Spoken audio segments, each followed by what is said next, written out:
My name is Ansel Brown, and I am a professor at North Carolina Central University, a historically black university in Durham, North Carolina. And I'm going to be sharing with you today, talking on the topic of the need to reforge ties of solidarity between the African diaspora and the Jewish diaspora in unprecedented times. And I truly believe that we are, in fact, in unprecedented times. I believe that most, if not all, in this room would agree that October 7th was deeply shocking. It was horrific. It was pure evil. It was traumatizing, and it was, in fact, a game changer.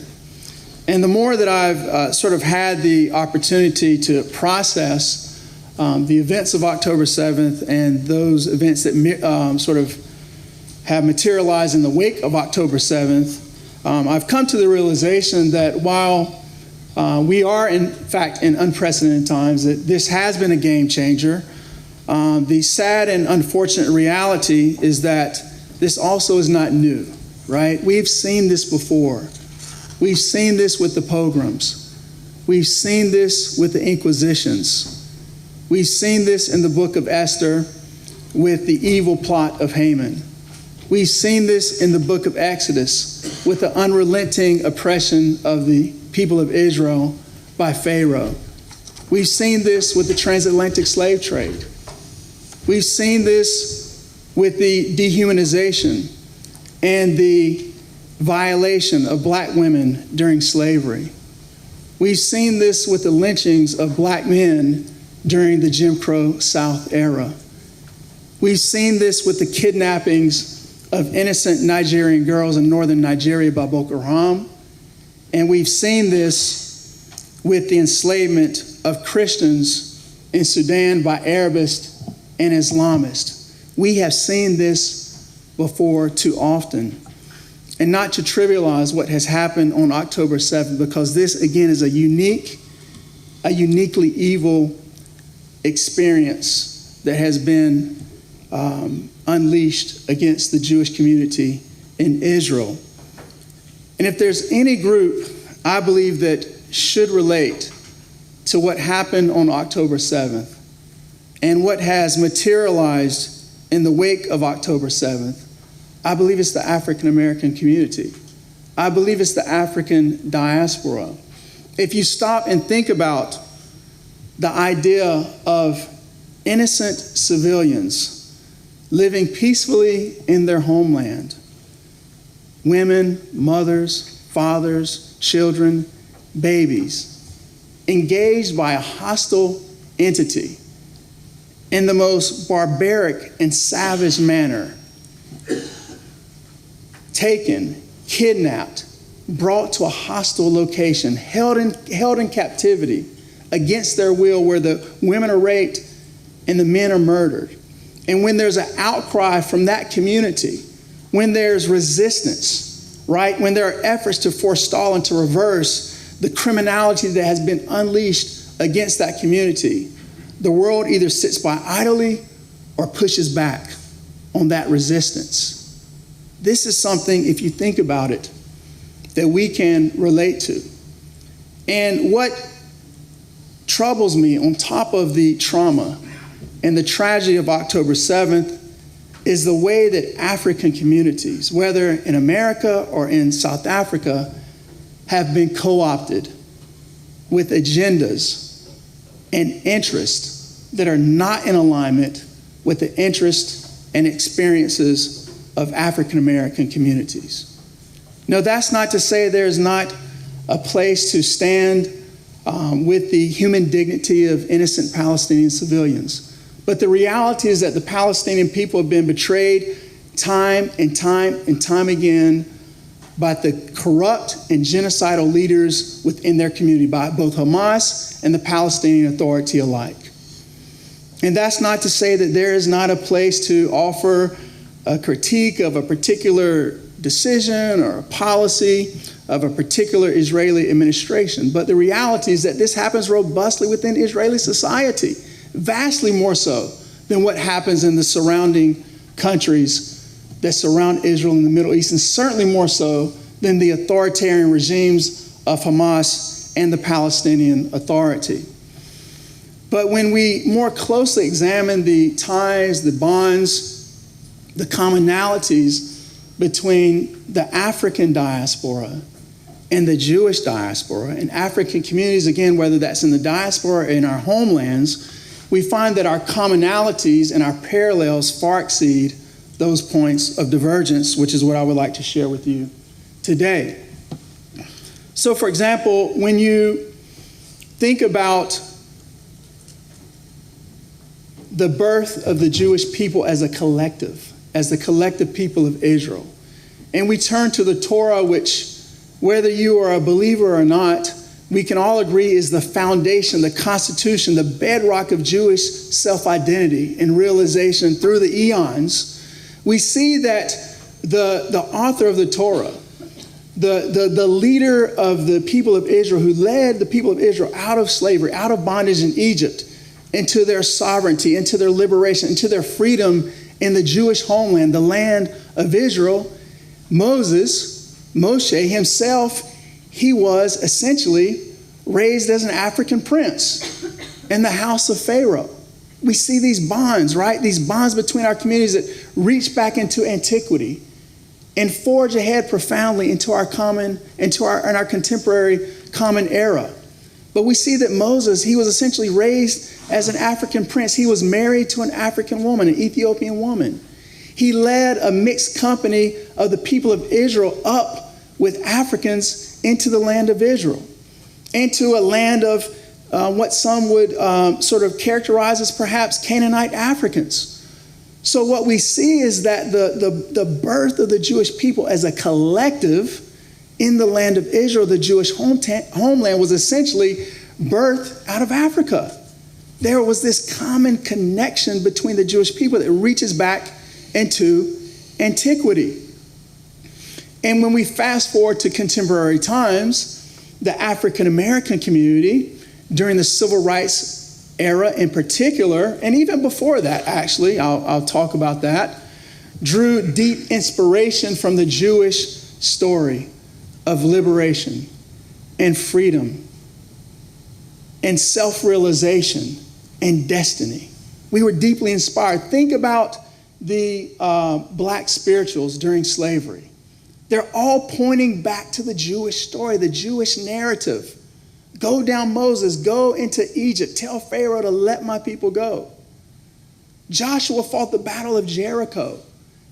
There's deep inspiration of the story of the Jewish people walking out of bondage into freedom, into liberation, into self-determination, into destiny in the Jewish homeland of Israel that resonated with the African American community during our own travails and our own bondage and our own oppression under slavery. Black churches traditionally looked to the Hebrew scriptures and geographic locations in the Hebrew scriptures for the inspiration of those names. So you may see a church that has the name, for example, Mount Nebo or Mount Moriah or Mount Zion Missionary Baptist Church, right? There was always this affinity that the black community saw with the Jewish experience, these common bonds and ties of solidarity between us. Even in the Afro-Caribbean culture, there are often allusions to Zion, right? The song, "By the Rivers of Babylon, there we sat and we longed to return to Zion."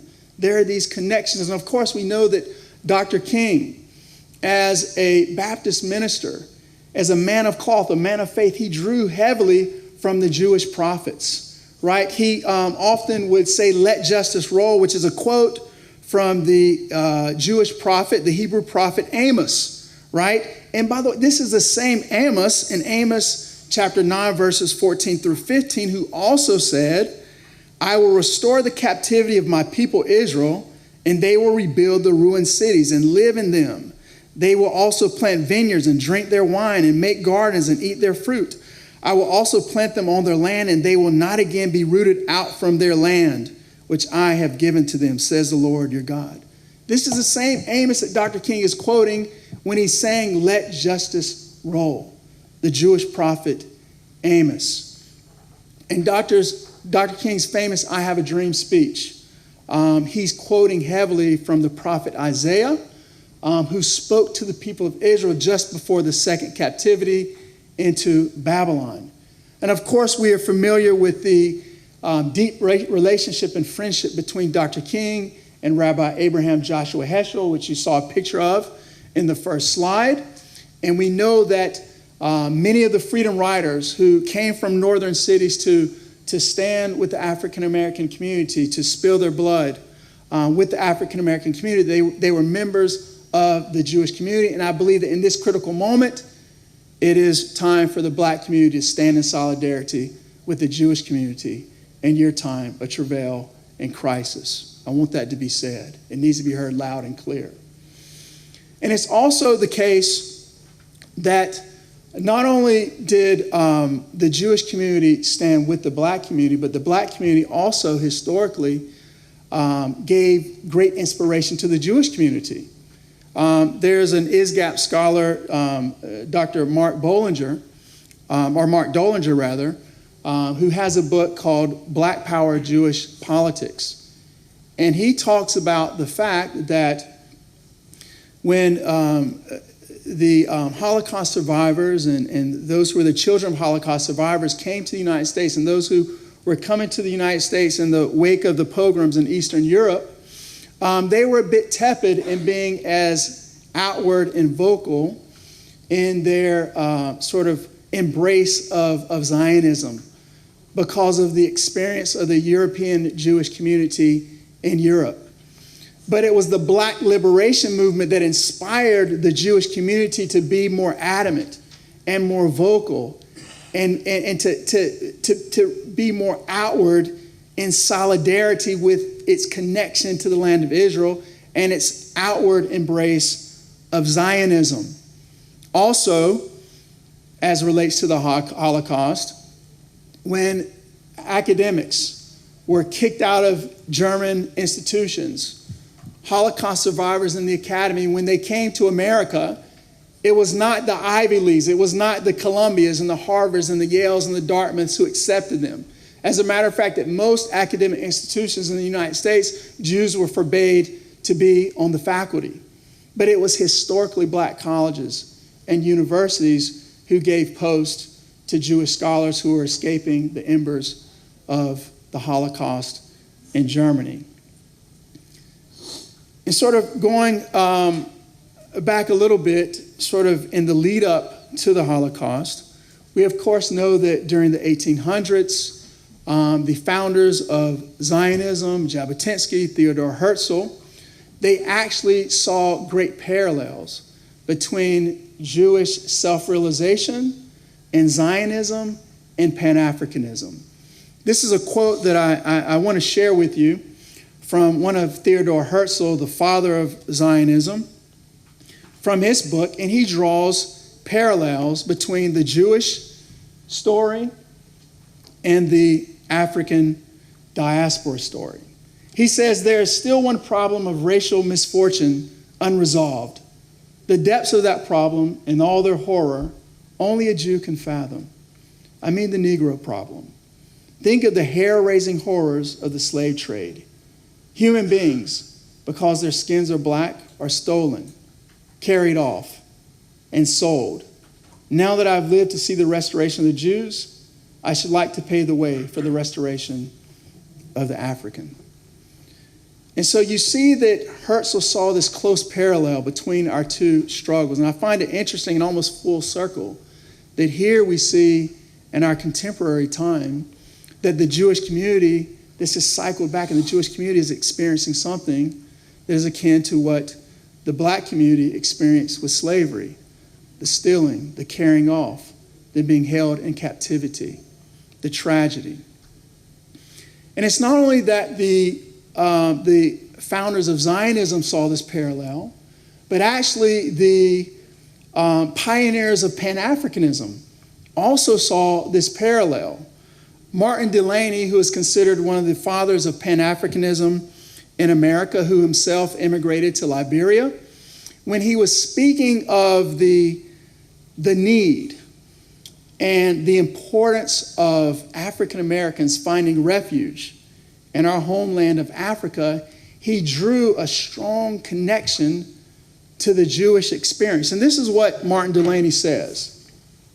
In comparing to the Pan-African movement, he says such also are the Jews, scattered throughout not only the length and breadth of Europe, but almost the habitable globe, maintaining their national characteristics and looking forward in high hopes of seeing the day when they may return to their former national position of self-government and independence.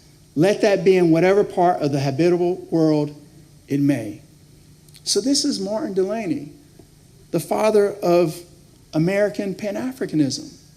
Also, how many of you are familiar with W.E.B. Du Bois? Most of you probably, right? One of the most renowned civil rights activists of his time in history, a Pan-Africanist, the co-founder of the NAACP, a true intellectual. And what does W.E.B. Du Bois say? He draws this parallel. He says the African movement means to us what the Zionist movement must mean to the Jews. Compelling and profound. So, where did we get to where we are today? I believe that, again, there has been an attempt to drive a wedge between our communities, particularly in the wake of October 7th. And there have been some distortions that I believe that have sort of facilitated this fragmenting, or these attempts to fragment solidarity between the African and Jewish diaspora communities. Those of you who have a background in psychology know that there's this concept called distortion, where the truth is filtered in a way that it is twisted, it is exaggerated, it is perverted, right? And there are some distortions that I believe have been instrumental in the attempts to drive a wedge between our communities. I want to note those distortions as I see them, a few of them, and then I want to offer what I call the truths that I believe we should be embracing to counter these distortions and to shine light. The first distortion I want to point out is the idea that black communities are generally hostile and threatening to the Jewish community. Now, this does not mean that there are not instances and anecdotes that we can point to, right? But the idea of distortions is that we find these instances and we find these anecdotes and they become twisted, exaggerated, and distorted in a way that is out of step with the reality. Well, the truth of the matter is that most African Americans deeply resonate with Israel, especially spiritually, and also with the principles of justice that are derived from the Jewish ethos. Even to the extent that you see some critique, it is actually our affinity with the Hebrew scriptures and the concepts of justice found in the Hebrew scriptures, I believe, which is a source of some of that. So there's this deep resonance with Israel, particularly in a spiritual way, within the African American community. The other truth I want to highlight is that blacks have largely been the victims of bigotry and belligerence and not the culprits. I think that's important to note, right? We've been the victims of a lot of the bigotry and belligerence that we see in the world and not necessarily the culprits. Again, I'm not saying there aren't anecdotes and there aren't issues and instances that should be addressed in both of our communities, but you don't see, a prevalence of African or African Americans going around the world, capturing, people's civilian population, enslaving them, stealing resources, and all kinds of exploitations. You don't typically see this, okay? And you certainly don't see this in a prevalent way directed towards our Jewish brothers and sisters. The second distortion that I want to point out is the falsehood, the idea that the Jewish community or Jewish communities are hyper-privileged, racist, white Europeans. This is a distortion. It's a perversion of truth. The reality is that the Jewish community, especially in Europe, experienced oppression, demonization, scapegoating, isolation, very much akin to the experience of African Americans in the United States. The idea that what begins with the Jew doesn't end with the Jew is so very true with the African American community. Ghettos did not start in Detroit or St. Louis or Los Angeles. Ghettos started in Europe, in northern Italy, when the Jewish communities were corralled into ghettos.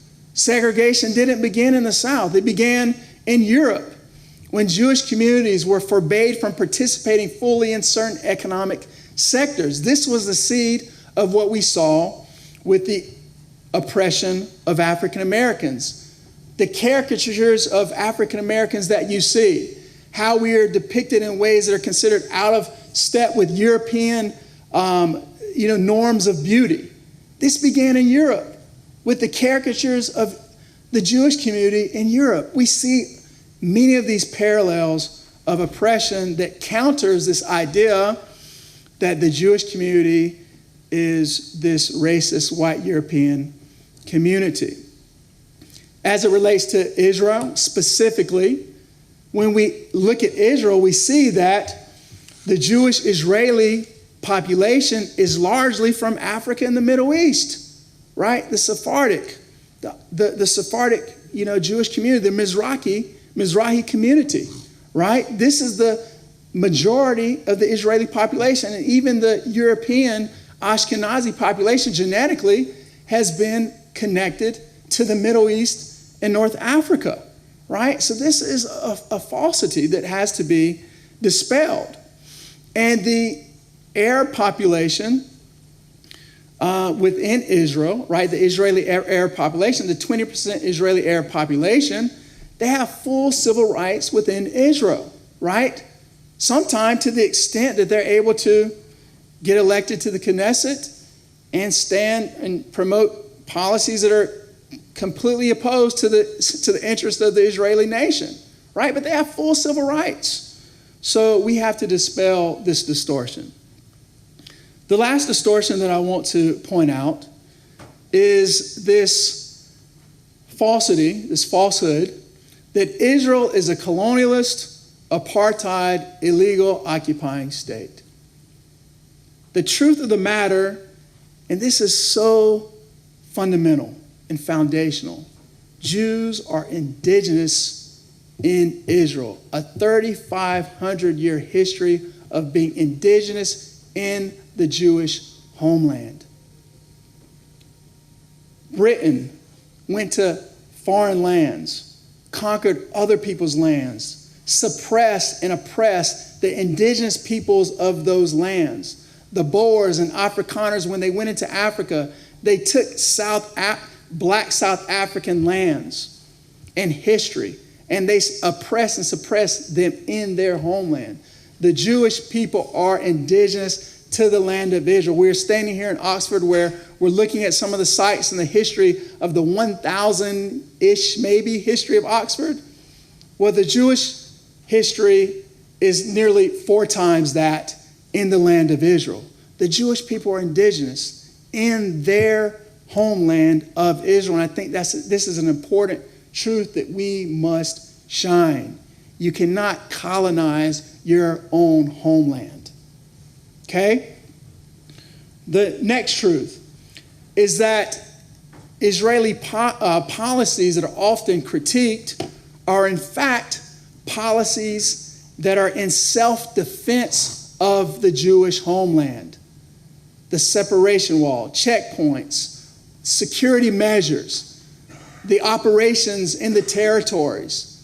They're the result of the Jewish homeland consistently coming under attack from hostile entities. This is not what happened with colonialist, other occupying forces. Israel has acted in self-defense, repeatedly offered sort of an olive branch that has been met with belligerence and hostility. This is a truth that we have to make sure we are consistently and adamantly shining.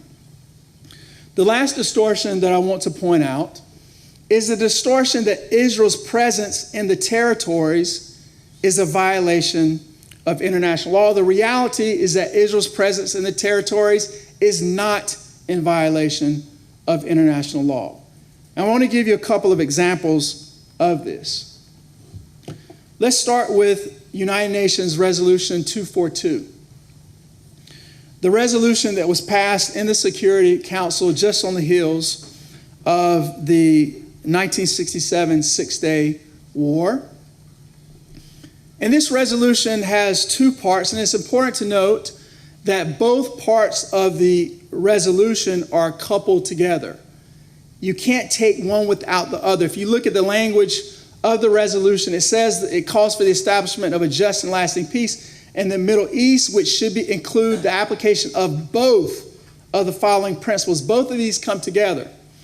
So the reading of the resolution that is often cited as evidence that Israel is in violation of international law, in violation of the Security Council Resolution 242, is the language that says that withdrawal of Israel, it calls for withdrawal of Israel armed forces from territories occupied in the recent conflict. Well, if you look at this language more carefully, particularly with a legal lens, what you will recognize is it actually does not call for the withdrawal of Israel armed forces from the territories, right? If I had $5 in my pocket, or maybe I should say £5 since I'm here in Great Britain, right? If I had $5 in my pocket and someone said, Ansel, you need to give back the money, or you need to give the money to David, right? Well, that means I need to give back what? If I have $5, someone says, give the money to David. That means how much do I need to give back to David? The money, $5, right? If someone says, give money to David, what does that mean?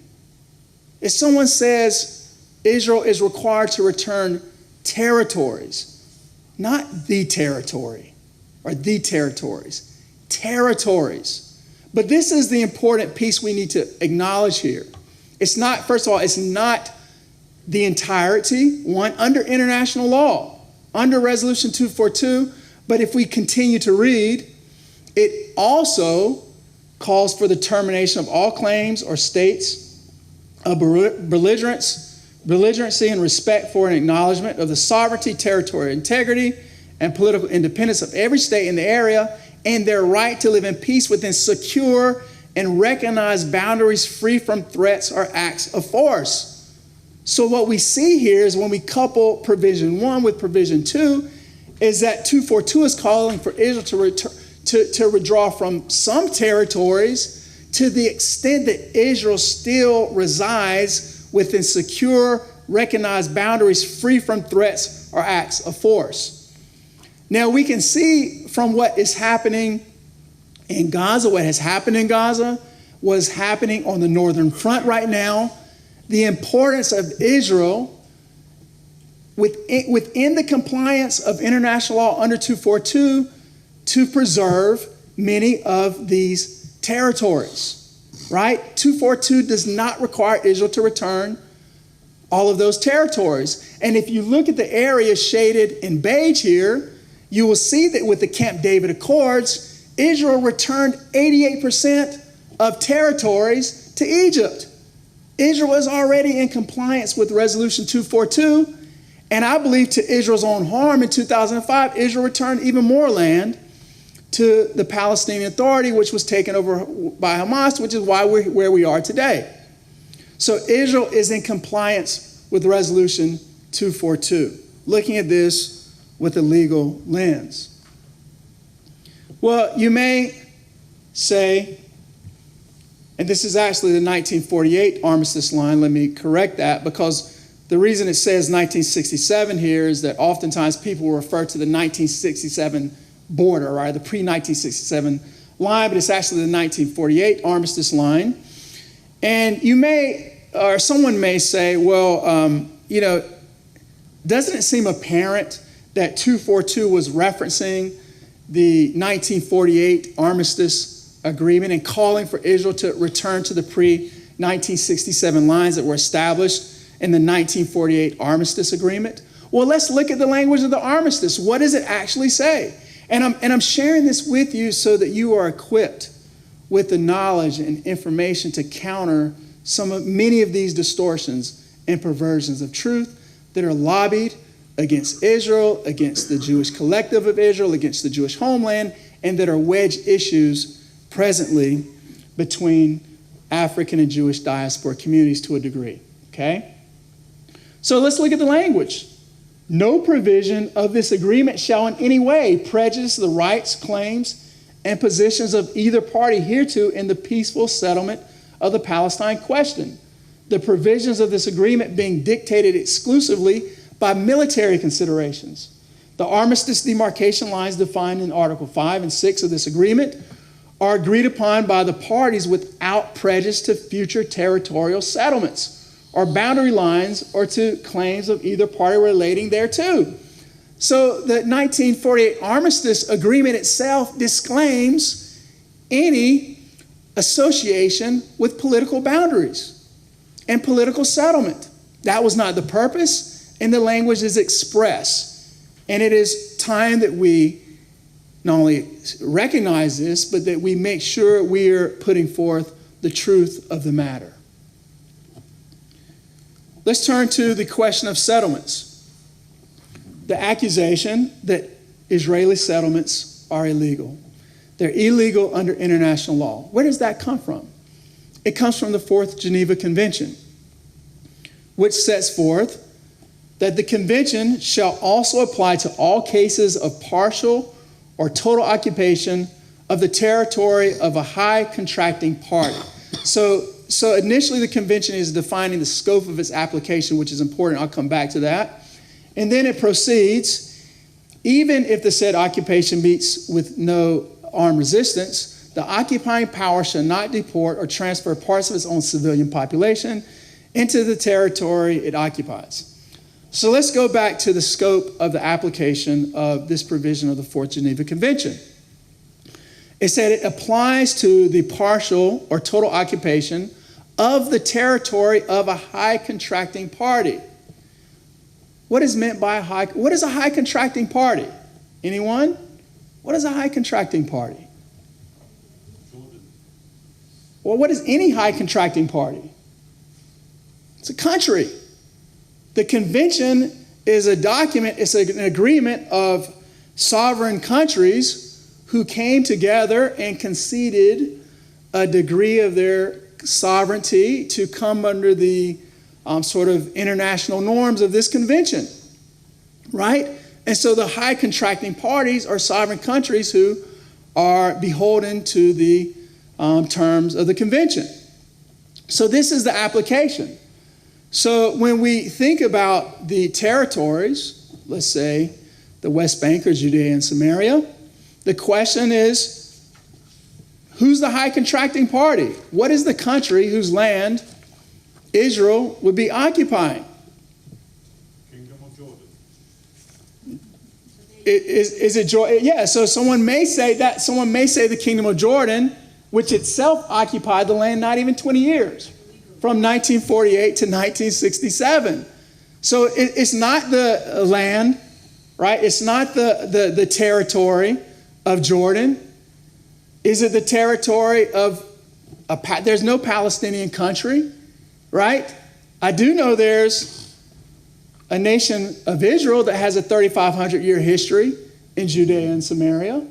But where is the country whose land Israel is occupying? How can you occupy your own homeland? And how can you occupy the territory of a country that has no claim to the land? We're talking about disputed territories, not occupied territories. And so the idea that Israeli communities, I will call them, in Judea and Samaria are in violation of international law is unfounded when we examine the Fourth Geneva Convention more closely. With this said, I want to sort of come back to the initial premise of my presentation. Now that we've dispelled some of these distortions and given some information that I believe clears the air on some of these distortions, how do we bridge the gap? How do we reestablish some of the bonds of solidarity and commonality between African and Jewish communities that I mentioned, and how do we help to erase some of the efforts to fragment these bonds. Well, I believe that, and this is going to sound like a very basic, fundamental thing, and it is, but sometimes the most simple things in life are the most compelling things in life, like love, for example. But I think that we need to sit down together and simply listen to one another. We need to listen to one another. We need to resist the urge. And again, I'm not trivializing the pain that either of our communities has suffered, either in contemporary times or historically. But we need to resist the urge when we sit down together to insist that my pain is greater. Yes, our pains are unique and different and valid, but I have to hear your pain in a way that I feel my own pain. And I reference a passage from the Torah, Deuteronomy chapter 24, verses 17 through 18, which is an exhortation of the people of Israel when they go into the land of Israel to have empathy and compassion for the other, because you are to remember that you were slaves in Egypt. And I believe it's an exhortation to not just the people of Israel, but to all of humanity, and particularly, I would say, our Jewish and African diaspora communities, to listen to one another with empathy and with compassion and understanding, to feel the pain that the other is experiencing and has experienced. We are in a critical moment. And the Jewish community and the diaspora and Israel around the world is in a moment of deep and profound pain right now. And we need to listen, and we need to hear, and you need to listen. And we need to listen and hear one another, okay? I want to share an example of this for me. I've had the privilege of participating in a number of Passover Seders. And every time I participate in the Passover Seder, the moment that is most striking to me is when we take of the karpas, right? The vegetables and the salt water. And in those moments, it just strikes me in such a very tangible way, a profound way, the sufferings of Israel in Egypt, the tears, the sweat, the toil, the injustice that the people of Israel suffered under the yoke of oppression of Egypt for 400 years in slavery. And the sweat and the tears of traveling in the wilderness in the journey to be reestablished in the Jewish homeland of Israel. It strikes me profoundly. And it also comes to my thoughts and my conscience, the bitter toil of my own ancestors, the Mafa, the Middle Passage, the 12.5 million African Africans who were taken from the continent of Africa, and the horrors and the tragedy of the Middle Passage, the 80 million Africans who were taken in the Arab slave trade. This also comes to my memory when I'm taking of the karpas. But what also comes to my heart and soul is the hope of deliverance of the story of Exodus, much like Dr. King and many of the civil rights leaders saw that connection to the Jewish story. The hope of deliverance and the destiny of peoples free from bondage, free from oppression, free from the ills and the tragedies that we have seen both historically and in our contemporary times. And now in this moment, particularly in the past year, when I think about the Seder and the Karpas, the hope of Israel, the Hatikvah, comes in a pronounced way to my heart and soul. The words of Hatikvah, as long as in the heart within the Jewish soul yearns, and towards the end of the east, and eye gazes towards Zion, our hope is not yet lost, the hope of 2,000 years, to be a free nation in our own land, the land of Zion and Jerusalem. What I would like to do, in the spirit of what I have shared with you, and the need for us to hear one another, and to listen to one another, and to empathize with the pain of one another, is to share a clip from a movie that was produced by Steven Spielberg called Amistad. It's a story of black Africans who were captured off the coast of West Africa and taken in the horrific journey of the Middle Passage to the Americas. And one of those who was captured, his name was Senke. And Senke essentially led a revolt of the slave ship. They sailed it to the United States, and he had a trial there in America. And he was represented by a president of the United States who was, at that time, a lawyer. And I want to show you a clip of this part of the movie. And as you watch this clip of Senke crying for freedom during that trial, I want you to also think about the common experience of bondage and suffering and captivity that we see today in the Gaza Strip, and see the common travail of sorrow and crisis and despair that our communities have shared. And then I'm going to follow up with a playing of the Black National Anthem. And I want you to notice the common story, the common narrative, the common experiences. And again, I'm not trying to say that they're the same, because we have unique pain. But you'll notice that the pain is similar in many fashions. But the story of hope, the aspiration for freedom, the aspiration for self-realization and destiny, you will hear in a very pronounced way in the Black National Anthem that will hearken you back to Hatikva.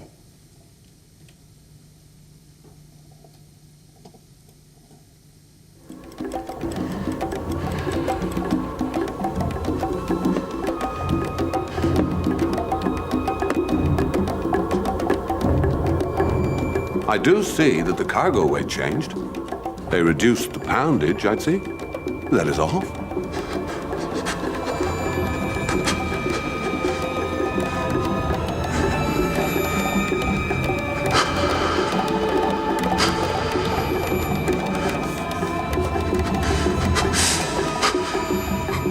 It's simple, ghastly arithmetic. Well, for you, perhaps. I may need a quill and parchment and a better imagination. And what poundage do you imagine the entry may refer to, sir? A mast and sails, perhaps? Give us free. Give us free. Give us free.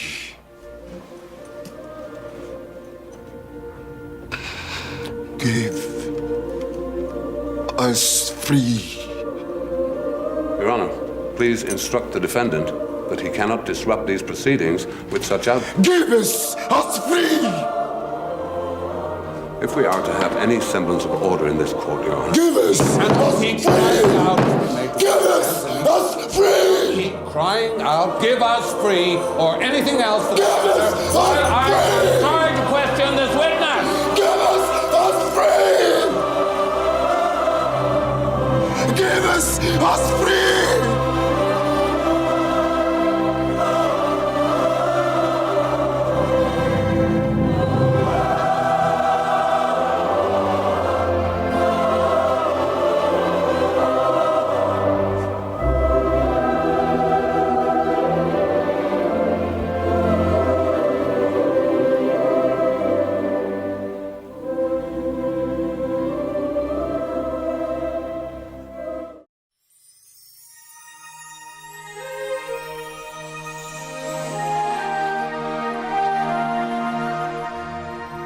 Lift every voice and sing till earth and heaven ring.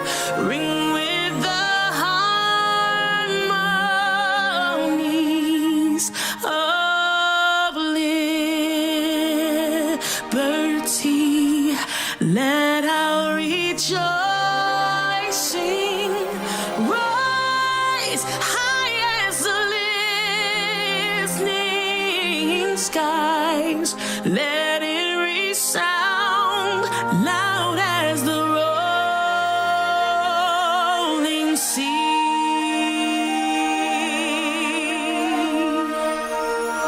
Sing a song full of the faith that the dark past has taught us. Sing a song full of the hope that the present has brought us. Facing the rising sun of a new day begun. Let us march on till victory is won. God of our wearies, God of our silent tears, Thou who hast brought us far on the way, Thou who hast by Thy might led us into the light. Keep us forever in Thy path, we pray.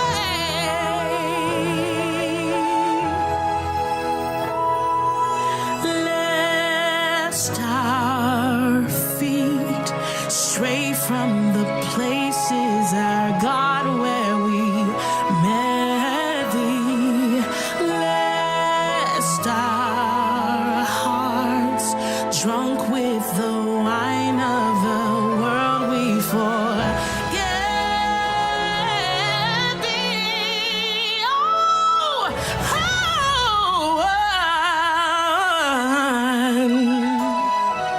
shadow beneath Thy hand, may we forever stand true to our God, true to our native land.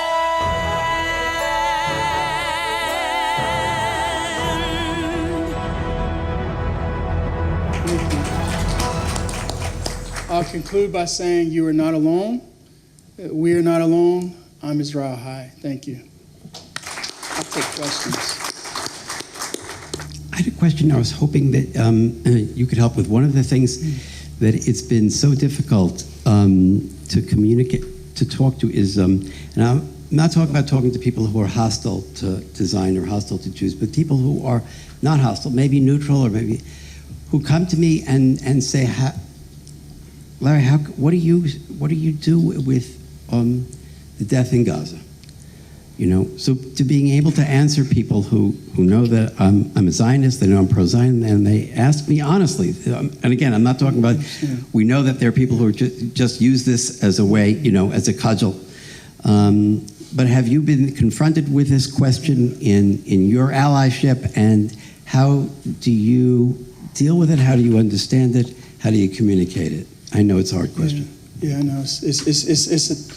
It's a tough position to be in, right? And I understand the dilemma, because in our humanity, I think we all, relate, right? We all have compassion upon with the death of any human being, right? And so I think, for me, I think we have to acknowledge that place of empathy and compassion, while we also are truthful to the reality of what has been the cause of the tragedy of what has materialized on October 7th and in the wake of October 7th. So I think it's okay to acknowledge the human dignity of Palestinians who are losing their lives, along with the Israelis who were murdered in the most brutal fashion. But I think we also need to put responsibility squarely where it lies, and that is with Hamas. And I would say also the Palestinian Authority, right, that has been inciting the population in a way that gives rise to the tragedy that has befallen both Israelis and Palestinians right now in what is happening in Gaza. So to me, that's the balance. I think we do acknowledge the tragedy of the death of innocent people, whoever they are. But I think we also have to be honest and forthright about the responsibility for what we're seeing. Hi, and thank you, Professor Brown. You mentioned in your slide, most African Americans resonate deeply with Israel spiritually. And we also saw yesterday from Professor Patterson's slide, there's a drawing from BLM and Black Lives Matter. They posted on 8th of October a parachute, and it says that BLM stand with Palestine. So I got a bit confused here. So can BLM represent the opinion of the African Americans? How can I understand the logic why BLM is so against Israel? Yeah, well, I've never professed to speak for BLM, and BLM certainly does not speak for me, and it does not speak for my people, to answer your question. BLM speaks for BLM. Now, there's a difference between the Black Lives Matter movement and BLM as an organization. And again, there are organizations that espouse certain rhetoric and certain positions that are problematic. And BLM is one of those organizations. There are other organizations that we can point to, but I don't think we can point to a few anecdotes and some movements that could be on the margins or maybe have great. There are voices out there that are very influential, and we have to be honest about that, right? But we also cannot overstate the prevalence of their positions within the community. Right? Just because you appear on CNN does not make you a representative of the 40 million or so African Americans in America. And that's the reality that I'm talking about.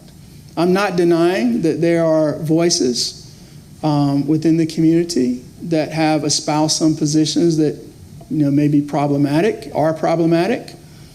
And I believe you mentioned one of those. You mentioned within BLM one particular voice, but I think that organization would collectively agree with that position. I'm not familiar with the quote, but yeah. So I do think it's there. But again, if you look at the community at large, now one of the things I did mention is I do think I think there is a fairly prevalent compassion with the loss of innocent Palestinian life. That's true. By the way, generally a cultural attribute of African American culture is we're generally a pretty compassionate people. We have compassion and empathy for people who are suffering and in pain and who we perceive as disadvantaged.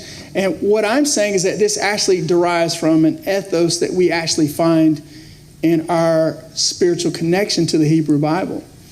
Again, I think this is something that needs to be addressed. I think to Larry's question, there is some nuance around sort of the acknowledgement of the humanity of the other, wherever and however that is, and also taking head on what is just outright anti-Semitism that presents as opposition to Israel's right to defend itself from one of the most egregious, barbaric acts we've seen in our modern times. Ansel, if I'm going to raise my own question. Mm-hmm. Beautiful, wonderful, profound presentation. One thing that struck me is that it's framed by prayer. Your opening image of Dr. King, Abraham Joshua Heschel, praying together, Reverend Abernathy holding Torah scrolls, very extraordinary. And then the Black National Anthem is a prayer, right? You're singing to God. The thee is God. Right? Yeah. And you have passages all through here from the Bible. And it strikes me, and I just want to know if how calculated is that, or is it just kind of unconsciously there? And what are your thoughts about the importance of God somewhere in the discourse? If we're going to be in a relationship, child of God to child of God, Ben Adam to Ben Adam,